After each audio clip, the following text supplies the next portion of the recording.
1년 만에 그들이 돌아왔습니다. 김준환, 안정원, 양석현, 이익준, 최송아, 99학번 동기인 율제대학병원의 교수님들, 그들과 주변 인물들의 웃기고도 감동적인 특유의 착한 판타지가 다시 시작했습니다. 스리생은 크게 두 가지 흐름으로 이야기가 전개될 듯 보입니다. 일명 구구주를 비롯하여 조연끝까지 하나같이 매력적인 캐릭터들 간의 짝짝꿍 같은 케미입니다. 케미 중 케미는 역시 썸, 연애 일터인데 스리생은 이 부분을 대놓고 거부감이 전혀 없이 재미있고 흥미진진하게 보여줍니다. 또 다른 하나는 병원에서 벌어지는 두세 가지 에피소드입니다. 시즌2의 1화의 경우는 김수정 산모와 연우 엄마의 이야기가 그것인데요. 시즌1 제1화에 여메란 배우가 연기했던 민영 엄마 에피소드가 남겨준 강렬한 임팩트에는 살짝 못 미치는 듯 하지만 스리생 특유의 착한 감동은 시청자의 마음에 따스한 울림을 주기에는 충분했습니다. 앞으로 페스터 리뷰에서는 케미보다는 에피소드에 중점을 두고 리뷰를 해보고자 합니다. 그런데 리뷰하는 제가 페스터리니까 조금은 특별하게 그 에피소드들을 통해서 교회와 신앙에 대해서 생각해 보려고 합니다. 드라마 슬기로운 이사생활을 통해서 슬기로운 교회생활, 슬기로운 신앙생활이 무엇인지 고민해 보고자 합니다. 연우는 미숙아로 태어나 백일잔치와 돌잔치를 병원에서 치룬 아이입니다. 그렇게 3년을 병원에서만 치료하다가 세상을 떠났습니다. 연우의 엄마 역시 그 3년을 연우와 함께 율제병원 소아병동에서 살았습니다. 이제는 더 이상 병원에 올 일도 그리고 올 필요도 없을 텐데 연우 엄마는 너무나 자주 병원을 방문합니다.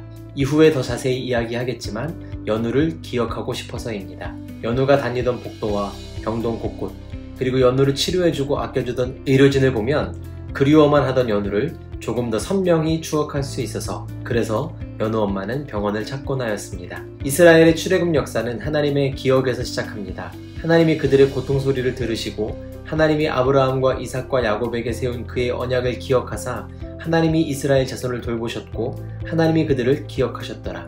출애굽 이후 가나안에 입성하는 이스라엘 백성에게 하나님은 모세를 통해 기억하라고 반복하여 말씀하십니다. 예수님은 십자가에 못 박히시기 전 제자들과 마지막 만찬을 하시며 당신을 기억하도록 성례를 제정하셨습니다. 기독교 신앙은 기억하는 것입니다. 하나님께서 행하신 일을 기억하는 것, 그 기억을 토대로 하나님의 성품이 어떤 것인지 알아가고 나의 삶에 어떻게 함께 하실지를 믿고 누리는 것입니다. 기독교 신앙이 아니더라도 모든 이는 기억을 먹고 자랍니다. 무언가를 기억하고 그것이 주는 양분으로 살아가는 것이 우리의 삶입니다.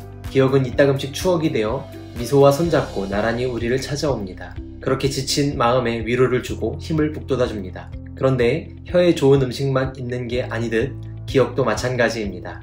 드라마 동백꽃 필 무렵의 미혼모 동백은 엄마에게 버림받은 7살 그때의 기억 그리고 그 후에 고통스러운 순간의 기억들을 꺼내 먹으며 그 힘으로 아들 필구를 악착같이 키워냅니다. 이처럼 기억은 맛이 좋건 나쁘건 입에 맞든 안 맞든 기억을 먹는 이에게 어떤 식으로든 살아내게 하는 힘이 됩니다. 연우 엄마는 그 힘을 얻고 싶어 병원은 들린 게 아닐까 생각해 봅니다. 그런데 그런 마음을 알 수 없었던 간호사는 그녀에게 다른 꿍꿍이가 있는 것은 아닌지 기우를 표하기도 했습니다. 장겨울 선생도 별다른 용건 없이 병원을 오는 연우 엄마를 이해하기가 어렵고 올 때마다 자신을 찾는 연우 엄마를 어떻게 대해야 할지 몰라 합니다. 그래서 남친이 된 안정원 교수에게 조언을 구하고 정원은 겨울에게 이렇게 대답합니다. 연우가 병원 밖에서 살지 않았기에 연우를 기억하는 병원 사람들과 이야기하고 싶어서 그런 것이니 다음에는 커피를 사드리며 이야기를 들어드리라고 조언합니다. 그 조언대로 겨울은 연우 엄마와 함께 연우에 대한 기억을 공유하는 시간을 갖습니다. 임신 19주 5일째 조기 양막 파수로 율제병원에 입원한 김수정 산모에게 주치의인 염세희 교수는 쉽지 않은 상황을 상세히 차근히 설명해주고 마음을 추스르라고 권합니다. 그러나 세 번째 시험관 시술 끝에 어렵게 아이를 얻은 산모는 태동까지 느껴지는 이 아이를 포기할 수 없다며 추미나 선생에게 담당일을 양석현 교수님으로 바꿔달라고 부탁합니다. 다행히 염 교수는 쿨하게 그러라고 합니다. 새로운 담당이가 된 석형은 김수정 산모와의 첫 만남에서 아기의 생존 확률이 상당히 낮음을 상기시켜준 후에 말을 이어갑니다. 하지만 그 확률이 제로는 아니니까 그 확률에 모든 걸 걸고 최선을 다해보겠습니다. 감사하다며 눈물을 터뜨리는 김수정 산모에게 석형은 불행 중 다행히 아기가 잘 움직이고 있다는 점, 산모에게 감염에 대한 징후나 열도 없다는 점 등의 긍정적인 부분과 앞으로 어떤 조치들을 해나갈지에 대해서도 설명해 줍니다. 미나는 의아했습니다. 같은 날 같은 산모를 회진하였는데 이렇게 다를 수 있나 싶어 석형을 찾아가 질문합니다. 교수님은 어떻게 그 상황에서 그런 선택을 하실 수가 있으세요? 이 질문에 대한 석형의 답변이 명언입니다. 난 그냥 산모와 태아를 도와주고 싶었어. 그냥 도와주고 싶었답니다. 그런 선택을 한 결과가 좋지 않을 수도 있고 원망을 받을 수도 있다는 게 무섭기도 하지만 지금 상황에서 할 수 있는 최선, 그것만 생각하겠답니다. 무서운 거 다 따지면 한 걸음도 못 나가니까 그저 지금 할 수 있는 최선을 다하겠다고 말합니다. 사람의 생명을 다루는 의사의 이야기를 볼 때면 저는 자연스레 영혼을 섬기는 목회 이야기로 읽게 됩니다. 사람을 살리는 것보다 돈벌이나 지위 향상을 위해 의술을 펼치는 모습을 보면서는 나는 저러지 말아야지 다짐했고, 의사의 실력 없음이나 실수로 위로사고를 당한 피해자의 이야기에서는 목회적 역량을 키워야겠다, 성경과 사람 그리고 사회에 대해 더 깊이 이해해야 되겠다며 공부 의지를 다졌습니다. 그리고 이번에는 그 상황에서도 그런 선택을 하는 의사 석형을 보면서 나는 지금 상황에서 최선을 다하고 있는 것인지, 만나고 있는 사람들을 돕고 싶어서 일을 하고 또 시간을 쓰고 있는지 돌아보게 되었습니다. 선한 사마리아인의 이야기를 아시나요?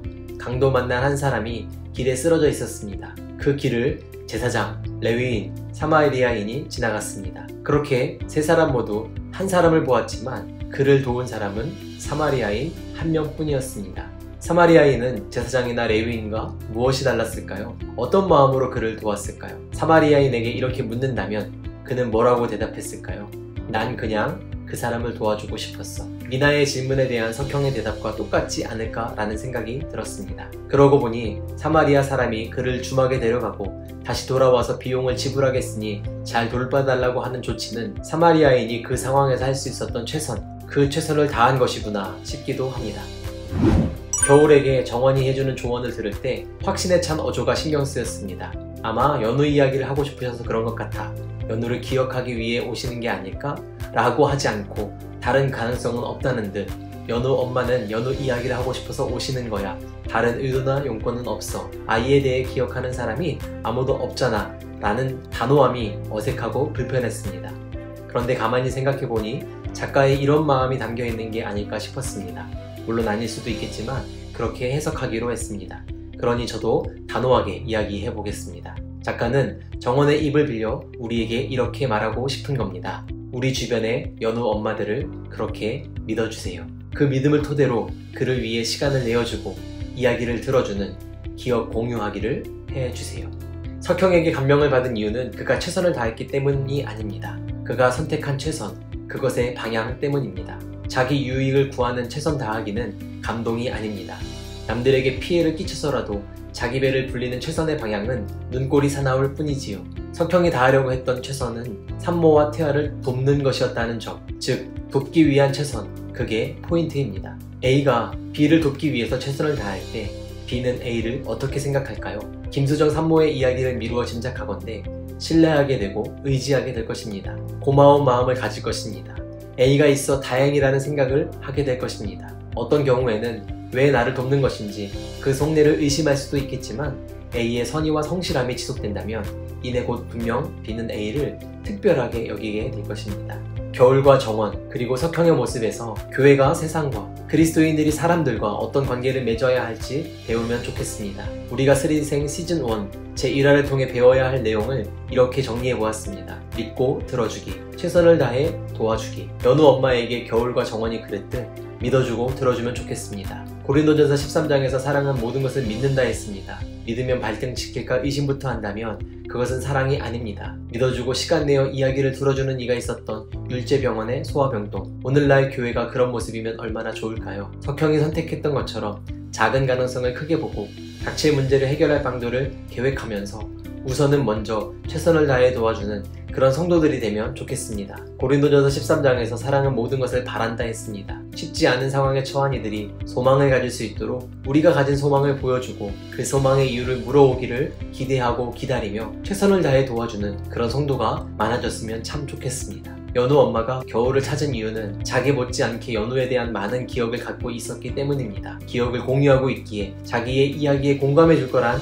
기대가 있었던 것이지요. 교회가 사람들이 찾아올 수 있게 하려면 그들의 이야기에 공감해 주어야 합니다. 구별되어야 한다며 공감을 저버리는 것은 거룩이 아닙니다. 거룩은 누구나 하나님을 볼 수 있도록 인간의 모습으로 우리를 찾아오신 예수님을 닮는 것입니다. 우리와 같이 되셔서 우리를 이해하시고 공감해 주실 수 있으셨던 예수님처럼 몇 영혼이라도 더 얻고자 율법 아래 있는 자에게는 율법 아래 있는 자가 되었던 바울처럼 그들에게 다가가는 우리가 되어야 합니다. 교회와 세상 사이에 막힌 담은 허물어 별 용건이 없어도 교회를 오가는 사람들이 많아졌으면 좋겠습니다. 재밌으셨다면 좋아요 눌러주시고 다음 2화 리뷰도 기대하시며 구독과 알림 설정해주시면 감사하겠습니다. 또 오세요.